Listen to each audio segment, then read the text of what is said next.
안녕하십니까. 저는 오늘 K컬처에 나타난 저항과 지배, 글로벌 한류의 혼종적 근대성이라는 제목으로 발표를 맡게 된 한양대학교 미디어 커뮤니케이션학과 박사수료생 곽영신입니다.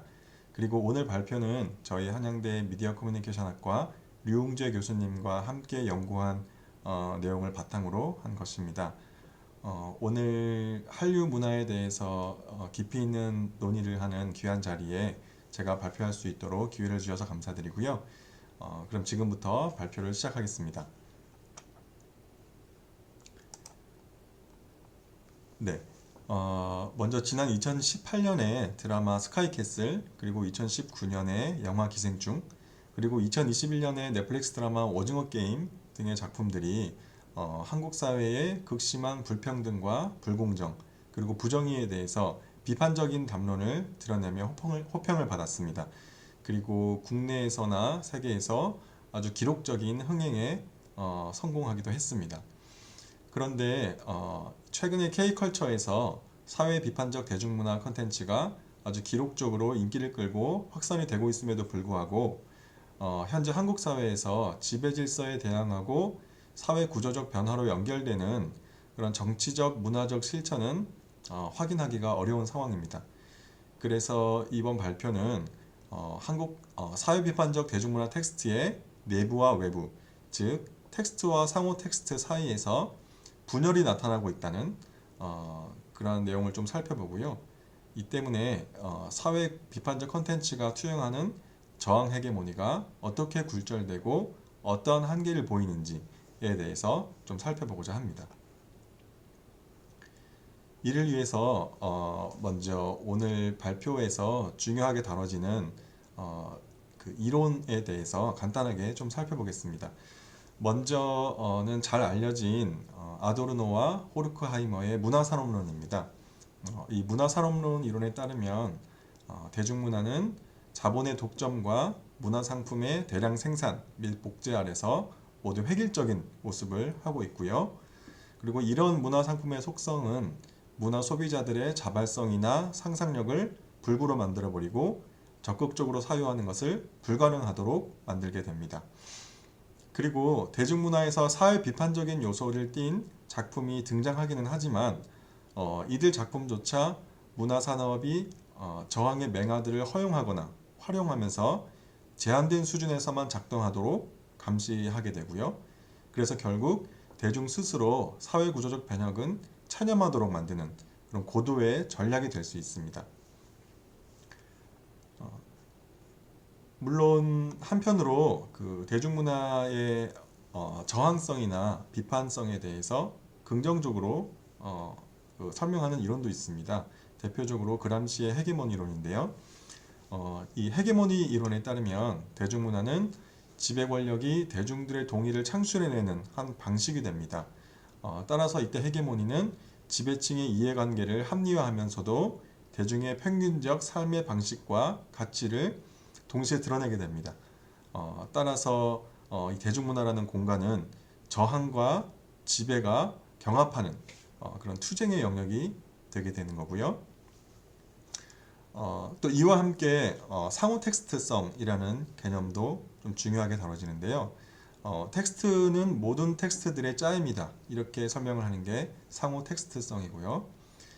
이 상호 텍스트성에 따르면 독자가 그 속에서 적극적으로 의미를 창조할 수 있게 되기 때문에 필연적으로 텍스트의 생산과 향유는 지배 이데올로기에 저항하는 행위가 될 수 있습니다.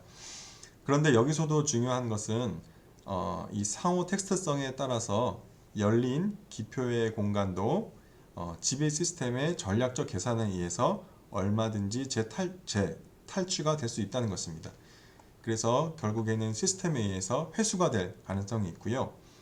이렇게 저항이 회수될 경우에는 더욱 진화된, 더욱 진전된 신화적 기획으로 작동할 수가 있다는 것입니다. 그래서 오늘 발표도 그 연구 방법과 대상을 말씀을 드리면요. 일단은 아까 말씀드린 스카이캐슬과 기생충, 오징어 게임의 작품들을 1차적으로 분석을 하게 되지만 이와 함께 그 1차 텍스트에 연관된 광고나 상품, 스타, 그리고 미디어 플랫폼, 제작사와 마케팅, 이벤트, 언론 보도 등 이러한 상호 텍스트들을 함께 분석을 하게 됩니다. 이 상호 텍스트를 함께 분석을 하는 이유는요. 이 상호 텍스트 속에 단일 텍스트가 보여주지 못하는 복합적인 사회 문화, 정치 경제적 관계와 맥락이 담겨 있다고 보고 이를 총체적으로 분석함으로써 이들 텍스트의 중층적이고 모순적인 의미를 발견할 수 있을 거라고 저희가 판단했기 때문입니다. 네, 그러면 지금부터 본격적으로 작품의 텍스트와 상호 텍스트를 분석을 해 보도록 하겠습니다. 먼저 스카이캐슬인데요. 스카이캐슬의 텍스트를 먼저 좀 분석을 해 볼 텐데 이 드라마는 과열된 교육열이 지배하는 한국 교육 현장의 신자유주의와 능력주의, 그리고 시험 만능주의와 공정성, 그리고 가족주의와 모성 이데올로기가 내재되어 있다는 사실을 계속 환기하고 폭로하는 그런 모습을 보이고 있습니다. 특히 한국 교육의 세습적인 속성, 즉 아무리 뛰어난 실력을 갖추고 최선을 다해 노력해도 부모의 사회경제적 배경이 받쳐주지 않으면 신분 상승 욕망도 자아실현도 이룰 수 없다는 불공정한 현실을 구체적으로 보여주고 있습니다. 그런데 그럼에도 불구하고 이 텍스트 내부에서 일정한 한계도 좀 보이는데요. 그것은 이 드라마에서 교육 현실을 극복하기 위한 개인의 각성과 결단만을 강조하고 사회 구조나 제도 문제를 다루는 데까지는 나아가지 못한다는 것입니다. 특별히 대학 서열화나 학벌 차별, 그리고 승자 독식의 자원 배분 구조, 그리고 고착화된 계급 격차와 양극화, 이런 사회 구조적인 모순에는 입을 닫고 있다는 것입니다. 이와 함께 저희가 상호 텍스트를 함께 분석했을 때 더욱더 그 한계가 좀 더 뚜렷하게 나타나는데요. 저희가 분석한 것은 광고입니다. 스카이캐슬은 PPL 캐슬이라 불릴 정도로 많은 상품을 드라마 속에서 노출시켰고 보도에 의하면 한 170여 개의 PPL이 드라마에 드러난 것으로 나타났습니다. 근데 여기서 좀 제일 중요하게 볼 수 있을 만한 게 예서 책상이라는 게 있습니다. 예서 책상은 드라마 속에서 그 주인공 예서가 일정한 공간에 들어가서 좀 효율적으로 집중해서 공부할 수 있는 그런 공간인데요. 이 책상은 이 드라마상에서는 주인공 예서를 가장 불안하고 답답하게 만들었던 아주 상징적인 공간입니다. 그런데 현실에서는 이 드라마가 유행을 하면서 이 책상도 인기를 끌게 되고 이제 없어서 못 살 만큼 큰 인기를 끄는 상품이 됐습니다. 그래서 드라마에 있는 책상과 현실에서의 책상이 서로 좀 다른 의미를 지니게 되는 그런 모습을 보이게 되고요. 그 다음에 또 중요한 것이 드라마 주인공 한서진의 광고 출연입니다. 이 드라마 주인공 한서진은 이 드라마상에서는 자신의 욕망을 성찰하고 삶의 방향을 바꾸는 그래서 처음에는 한국 교육 현실에 굉장히 맹목적으로 수정을 하다가 나중에는 그것을 다시 돌이키는 그런 인물로 그려지는데요. 이 인물이 현실에서는 학습지 교육 상품 광고에 출연을 해서 다시 그 결말 이전으로 돌아가 사교육에 의존하고 시장적인 상품 교육에 대한 선전을 전달하는 그런 기호가 되는 것을 볼 수 있습니다. 그래서 주인공 한서진은 드라마 내에서는 즉 텍스트에서는 욕망을 탈피했지만 현실 광고 즉 상호 텍스트에서는 다시 욕망에 충실하고 그 욕망에 굴복하는 그러한 기호로 등장을 하게 됩니다.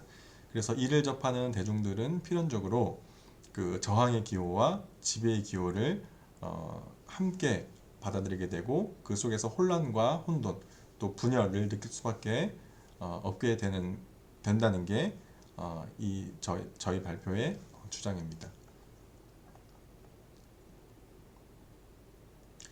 네, 이 사진에서 왼쪽에 보이는 게 아까 말씀드린 예서 책상이라는 그런 상품이고요.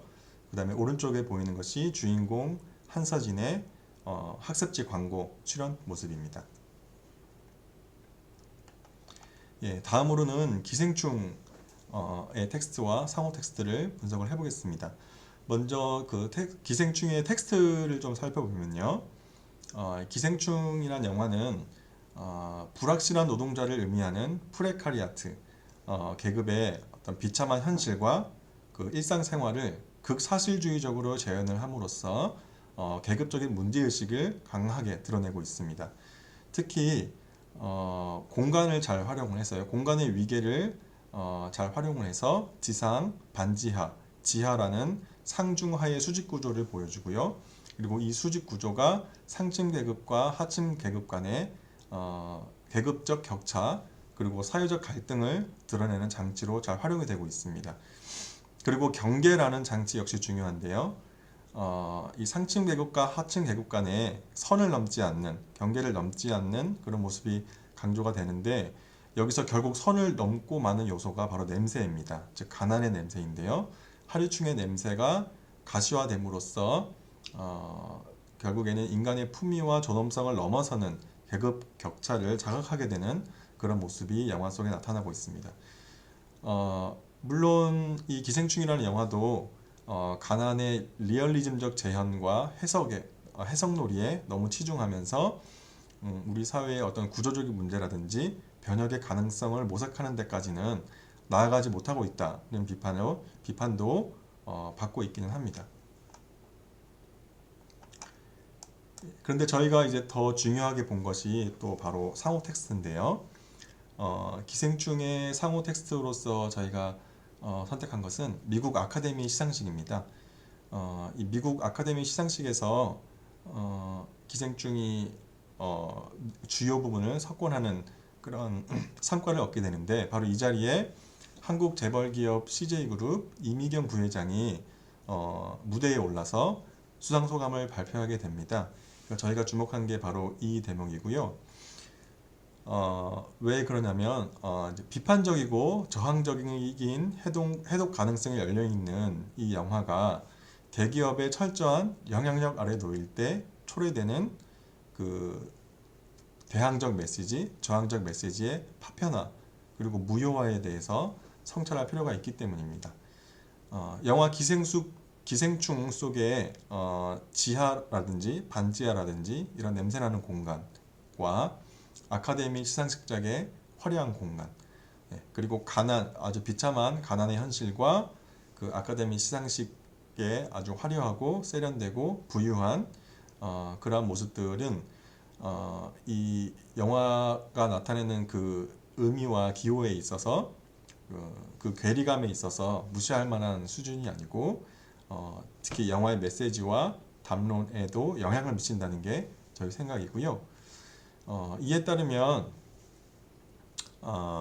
좀 이제 비판적인 관점에서 보자면 그 기생충에서 가난의 기호는 단순하게 재현된 것이 아니라 활용된 것에 불과한 것이 아닌가. 즉 가난이 스스로 자신의 절박한 목소리를 낸 것이 아니라 가난하지 않은 누군가가 가난의 목소리를 전유해서 자신을 위한 신화를 만들어내고 그로 인해 이윤과 명예를 얻은 것이 아닌가 라고 비판적으로 바라볼 수 있을 것 같습니다.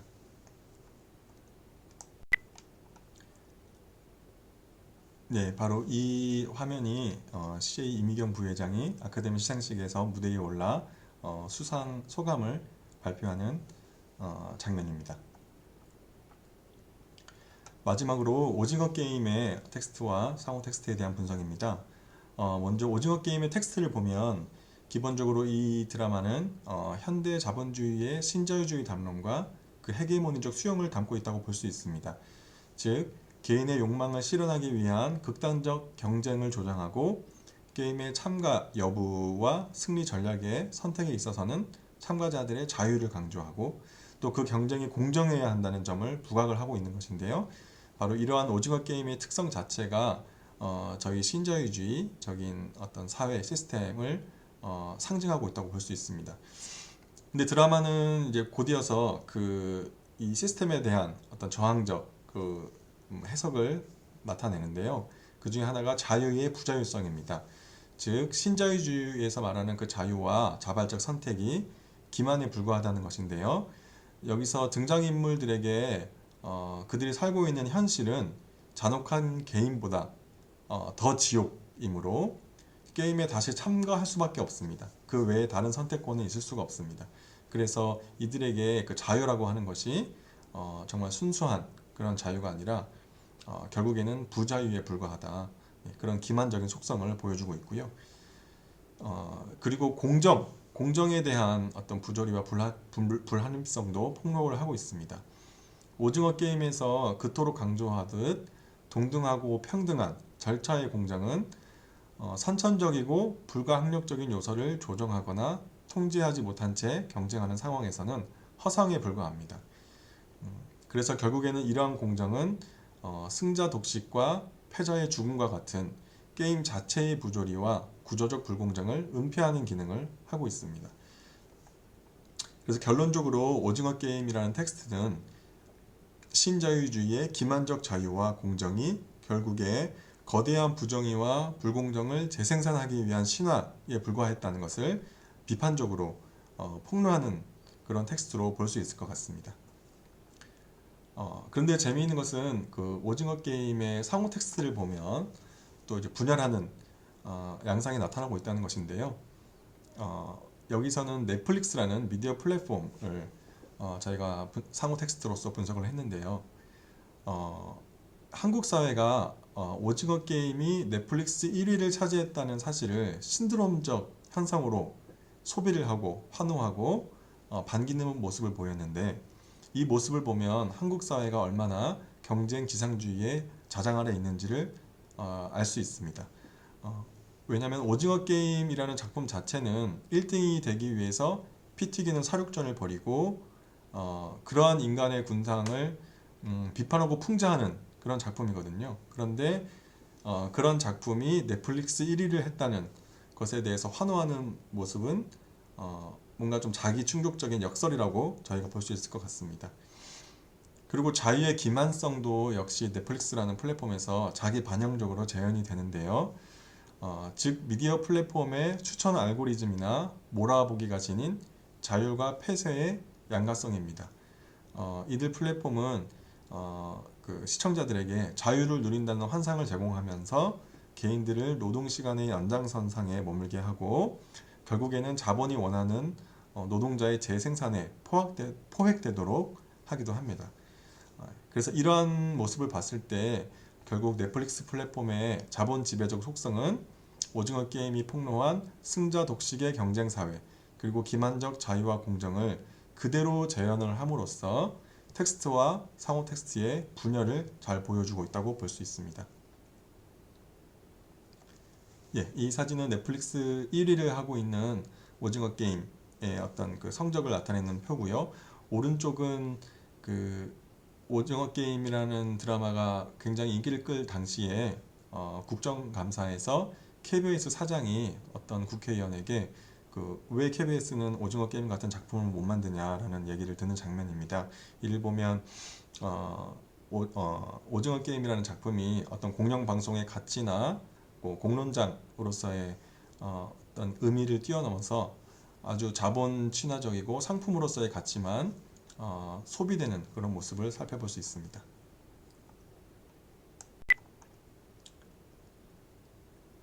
네, 그리고 이 표는 스카이캐슬과 기생충과 오징어 게임에 대해서 제가 지금까지 설명드린 저항적 기호 그리고 지배적 기호가 서로 충돌하고 모순을 일으켜서 분열하는 모습을 그려낸 표입니다. 그래서 결론입니다. 결론적으로 K컬처의 사회비판적 콘텐츠들은 또 신자유주의 사회의 극심한 사회경제적 격차나 불평등에 어느 정도 비판적 관점을 취하고 있는 모습을 보입니다. 하지만 텍스트 밖의 상호 텍스트, 즉 광고나 상품, 미디어 플랫폼이나 마케팅, 이벤트, 언론에서 소비되는 담론 이런 것들을 보면 은밀하게 또는 노골적으로 지배적 자본과 동일화되는 모습을 보이면서 남아있는 저항 기호마저 분열시키고 마는 모습을 보이고 있습니다. 그래서 이러한 사회 비판적 대중문화 텍스트의 기호학적 분열은 한국 사회에 던지는 메시지의 담론적 분열 또는 그 시청자들과 대중들이 수용하는 데 있어서의 분열로도 이어질 수 있습니다. 저항적 담론과 지배적 담론이 서로 충돌하고 모순을 일으켜서 거세되거나 혼란스러운 담론을 생성하게 되는 것입니다. 그래서 저희가 봤을 때 앞으로 더 살펴봐야겠지만 K컬처의 이러한 특성은 한국 사회의 혼종적 근대성과 연관이 있지 않나 생각을 해봅니다. 저희가 지금 계속 연구를 이어가고 있는 주제인데요. 한국 사회가 지난 수십 년 동안 굉장히 압축적이고 급진적인 산업화 민주화를 겪으면서 각 사회 분야의 가치와 이념, 규범, 문화 등에서 정근대적인 요소와 근대적인 요소, 탈근대적인 요소가 공존하고 혼합하고 서로 충돌하는 모습을 보이고 있는데요. 이에 따라서 사회 경제적 맥락 및 조건과 불가피하게 연결되어 있는 한국의 대중문화 역시 극도로 혼종적이고 분열된 속성을 내포하게 된 것이 아닌가 보고 있습니다. 그래서 이는 K컬처가 다양하고 창의적이며 때에 따라서 매우 저항적이고 비판적인 컨텐츠를 생산하는 계기가 되기도 하고 또 세계 각국을 대상으로 한 보편성과 근접성을 높여서 급속도로 확산되도록 하는 힘이 되기도 하는 것 같습니다. 그런데 경제적으로는 지금 선진국 문턱에 저희가 우리나라가 들어섰다고 하지만 현재 한국 사회는 극심한 불평등과 불안 그리고 심화된 경쟁, 극단적 저출산 등의 모순을 겪고 있는데요. 이를 해소하기 위해서는 저희가 혼종적 근대성을 넘어서는 좀 새로운 상상력이 요구되지 않나 이렇게 생각이 되고요. 글로벌 한류와 K컬처의 가치 그리고 의미 역시 이러한 상상력을 앞으로 어떻게 구성하고 발현하느냐에 따라서 새롭게 구성될 수 있을 것 같습니다. 네, 지금 말씀드린 혼종적 근대성에 대해서는 저희가 좀 후속 연구를 진행 중이고요. 그 연구를 통해서 좀 더 구체적인 내용을 설명드릴 수 있을 것 같습니다. 예, 그럼 지금까지 발표를 들어주셔서 감사드리고요. 이것으로 발표를 마치도록 하겠습니다. 감사합니다.